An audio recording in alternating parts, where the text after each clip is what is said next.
MP में Sunday lockdown भी खत्म। अब रविवार को कोई बंदिश नहीं, सिर्फ नाइट कर्फ्यू होगा जारी। एमपी में आज से खुलेंगे सभी बाजार, आदेश जारी किया गया। रोजाना रात 8 बजे तक दुकानें खुल सकेंगी, मास्क होगा जरूरी। रायपुर में भी खत्म हुआ संडे का लॉकडाउन, अब रविवार को भी दुकानें खोली जाएंगी। छत्तीसगढ़ में भी कोरोना के ग्राफ में दर्ज की जा रही गिरावट। 24 घंटे में सामने आए 361 नए मामले। प्रदेश में कोरोना से मरने वालों की संख्या भी घटी। एक दिन में इलाज के दौरान 4 लोगों की जान गई। राज्य में एक्टिव मरीजों की संख्या 6000 के पार है। राजधानी रायपुर में सामने आए 13 नए मामले। कोरिया में सामने आए 11 नए मरीज। सूरजपुर में 6 संक्रमितों की पहचान। बीते 24 घंटे में सरगुजा में 7 मरीज सामने आए हैं, तो वहीं बलौदा बाजार में 10 लोगों की रिपोर्ट पॉजिटिव।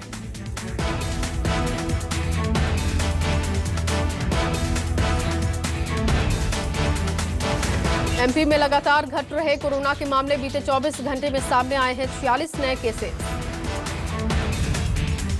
राज्य में मौत के आंकड़ों में भी गिरावट देखने को मिली। एक दिन में कोरोना से 25 लोगों ने जान गंवाई।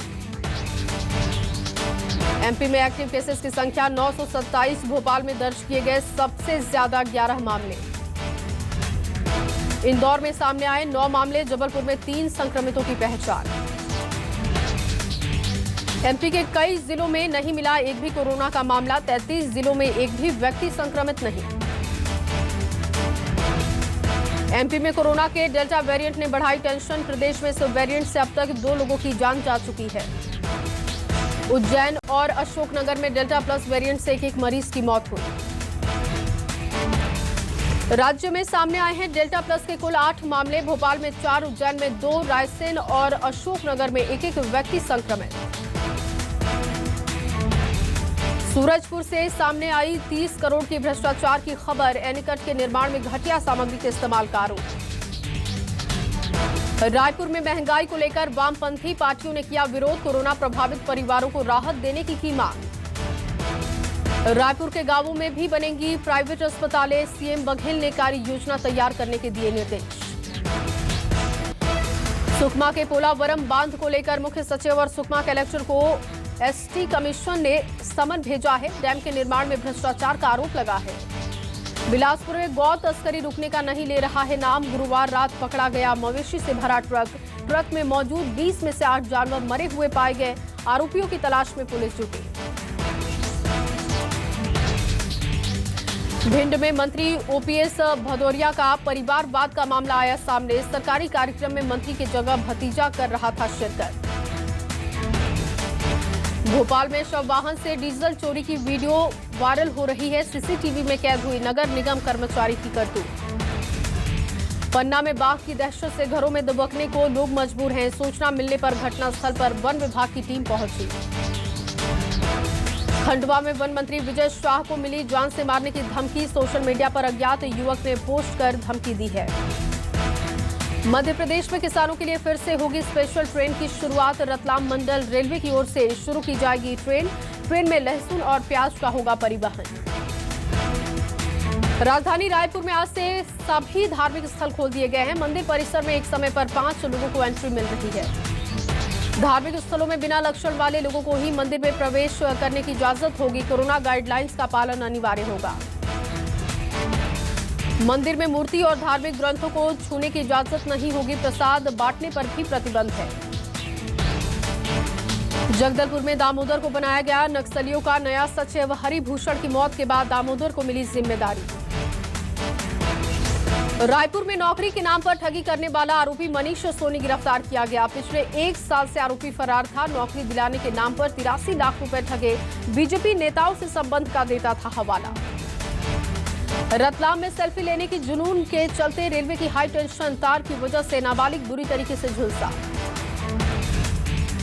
भोपाल में सोशल मीडिया बनी बीजेपी की टेंशन। सोशल मीडिया पर बीजेपी कांग्रेस से पीछे हुए। कुछ दिन पहले प्रदेश प्रभारी ने नाराजगी जाहिर की थी। प्रभारी शिवराज डाबी को हटाया जा सकता है। छतरपुर के बक्सबाहा के जंगल बचाने की कवायद तेज है। आज से शुरू हो रहा है हरित सत्याग्रह। 30 जून तक चलेगा सत्याग्रह। कटनी जिला अस्पताल में पुलिसकर्मी का हंगामा, ओपीडी की पर्ची काट रहे कर्मचारी से मारपीट की पूरी घटना सीसीटीवी में कैद। भोपाल में सीएम हाउस के पास एटीएम में सेंधमारी की गई, आरोपियों ने मशीन तोड़कर 6.5 लाख रुपए निकाले। सीसीटीवी फुटेज के आधार पर आरोपियों की तलाश जारी। महासमुंद में हुआ अंतर्राज्यीय ट्रक चोर गिरोह का खुलासा, पुलिस ने आरोपियों से 8,70,000 रुपए बरामद किए। कई राज्यों में एक्टिव था गिरोह। रायगढ़ में मवेशियों से लदा ट्रक पलटने से आधा दर्जन कृषि धन मवेशी हुए घायल। होशंगाबाद में मूवमेंट फॉर ओल्ड पेंशन संघ ने राज्यपाल और मुख्यमंत्री को पत्र लिखकर पुरानी पेंशन योजना लागू करने का अनुरोध किया। मंडला में अपनी मांगों को लेकर नर्सों ने हड़ताल की चेतावनी दी है। नर्सों ने हड़ताल अगर की तो चरमरा जाएंगी स्वास्थ्य सुविधाएं। इंदौर में गाड़ी चोरी करने वाले गैंग का पर्दाफाश किया गया, पुलिस ने 4 आरोपियों को किया गिरफ्तार। पुलिस ने जब्त किए 44 गाड़ियां, जब्त गाड़ियों की कीमत 5 करोड़ के पास। एसपी महेंद्र जैन ने बताया कि किराए में गाड़ी लेने के बाद फर्जी कागज बनाकर अलग अलग शहरों में गाड़ियों को गिरवी रखने के बाद आरोपी फरार हो जाते थे। विदिशा के जिला न्यायालय परिसर में किया गया रक्तदान का आयोजन, जिला न्यायाधीश अचल कुमार पालीवाल ने शिविर का शुभारंभ किया। नीमच में सामने आया साइबर क्राइम का बड़ा मामला, महिला के खाते से 87 लाख रुपए उड़ा ले गए ठग। रायसेन के मंडीदीप में 60 बेड के कोविड सेंटर का निर्माण किया गया, सीएम शिवराज ने किया वर्चुअल उद्घाटन। पीएम मोदी आज अपना हर महीने के अंतिम रविवार को प्रसारित होने वाले मन की बात कार्यक्रम को संबोधित करेंगे। बीजेपी अध्यक्ष जेपी नड्डा ने ट्वीट कर पार्टी कार्यकर्ताओं से अपील की है, कहा बूथ के सहकर्मियों के साथ कार्यक्रम सुने। पीएम मोदी आज मन की बात कार्यक्रम में कोरोना की तीसरी लहर, उसके बचाव और वैक्सीनेशन के बारे में बात कर सकते हैं। देश में कोरोना के डेल्टा प्लस वेरिएंट के बढ़ते खतरे के बीच पीएम ने वैक्सीनेशन की स्थिति, कोरोना के हालात पर बैठक की। सूत्रों के मुताबिक मीटिंग में पीएम ने दिसंबर तक 18 साल से ज्यादा उम्र के सभी लोगों को टीका लगाने का लक्ष्य तय किया है। सुप्रीम कोर्ट की फटकार के बाद केंद्र का हलफनामा, वैक्सीनेशन के लिए सेल्फ रजिस्ट्रेशन अनिवार्य नहीं। अब लोग सीधे वैक्सीनेशन सेंटर जाकर वहां रजिस्ट्रेशन करा सकते हैं और टीका लगवा सकते हैं। दरअसल सुप्रीम कोर्ट ने केंद्र सरकार की 18 साल से 44 साल के लोगों के लिए वैक्सीनेशन नीति को मनमाना और तर्कहीन बताया था। केंद्र सरकार ने सुप्रीम कोर्ट में पेश हलफनामे में कहा कि डिजिटल डिवाइस से वैक्सीनेशन की उपलब्धता में कोई अड़चन नहीं है। 13 राज्यों के सीएम के अनुरोध पर टीकाकरण नीति में बदलाव किया गया। केंद्र अब 75% टीका खुद खरीदने का फैसला कर चुका है। फाइनल की हार से सबक लेगी टीम इंडिया, टेस्ट सीरीज से पहले खेलेगी 2 प्रैक्टिस मैच। बढ़ते कोरोना केस को देखते हुए भारत में नहीं होगा T20 वर्ल्ड कप, यूएई और ओमान में 17 अक्टूबर से खेले जाएंगे टूर्नामेंट। पूर्व कप्तान दिलीप वेंगसरकर ने टीम इंडिया की छुट्टियों पर सवाल खड़े कर दिए हैं, कहा कम तैयारियों की वजह से फाइनल गंवाने के बाद छुट्टी पर क्यों जा रही टीम इंडिया। टोक्यो ओलंपिक के नियमों में बड़ा बदलाव किया गया, विदेशों में ट्रेनिंग कर रहे भारतीय एथलीट्स को 3 दिन के आइसोलेशन में नहीं रहना होगा। पीवी सिंधु टोक्यो ओलंपिक में बन सकती हैं भारत की ध्वजवाहक, 23 जुलाई से शुरू होंगे टोक्यो ओलंपिक। पैन से आधार को लिंक करने की तारीख 3 महीने तक बढ़ा दी गई है। अब 30 सितंबर तक आधार कार्ड को पैन से आप लिंक करवा सकते हैं।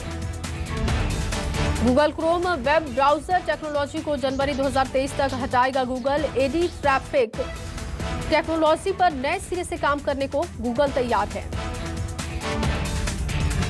यामी गौतम को पति आदित्य धर के साथ एयरपोर्ट पर स्पॉट किया गया। यामी शादी के बाद पहली बार पति के साथ दिखाई दी। अनुष्का अपने नए हेयर कट को लेकर सोशल मीडिया पर छाई हुई हैं। अनुष्का ने लिखा, बेबी के जन्म के बाद बाल झड़ने की समस्या अच्छे हेयर कट की तरफ प्रेरित करता है। सपना चौधरी का नया वीडियो आया सामने। वीडियो में सपना रेखा के गाने पर अदाएं बिखेरती हुई दिखाई दी। जॉर्ज फ्लॉयड के हत्यारे पूर्व पुलिस अधिकारी को कोर्ट ने 22 साल की सजा सुनाई है। पिछले साल हुई थी जॉर्ज फ्लॉयड की हत्या।